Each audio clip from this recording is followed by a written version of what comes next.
کردیم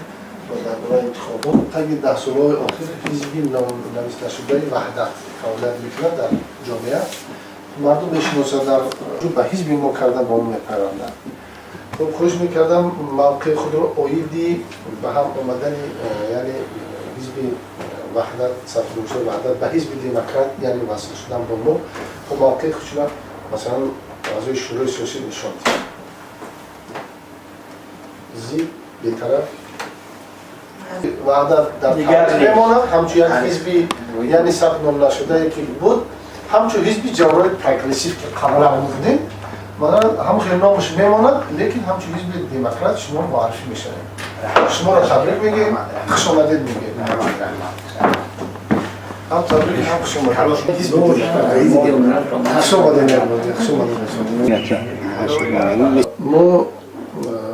چون نقشه های پیشکی بود صحبت های دیرینه داشتیم تا که سالهای آخر با حکمت‌الله سعیدوف مثلا چندین بارها در این موضوع به هم آیی صحبت ها بودند.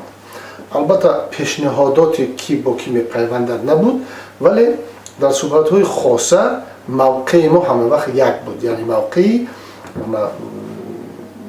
اپوزیسیون کنستروکتیوی آنها قبلا 2 روز پیش اعضای حزب دموکرات تاجیکستان شدند و آنها با عریضه برآمدند و اعضای حزب دموکرات شدند و امروز آنها رو ما همچون اعضای حزب دموکرات قرار شورای سیاسی مثلا قرار قبول کرد که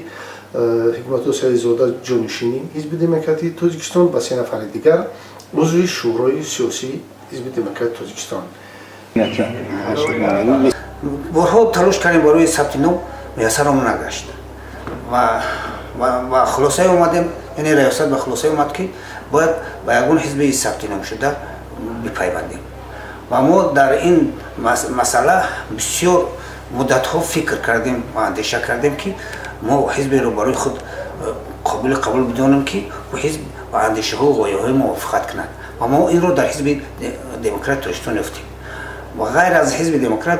حزب خلق دموکرات بارها ما رو تکلیف کرد برای پرستن چون ما اپوزیسیون کنستروکتیوی بودیم آرمان و اندیشه های ما با حزب خلق دموکرات موافقت نمیکرد.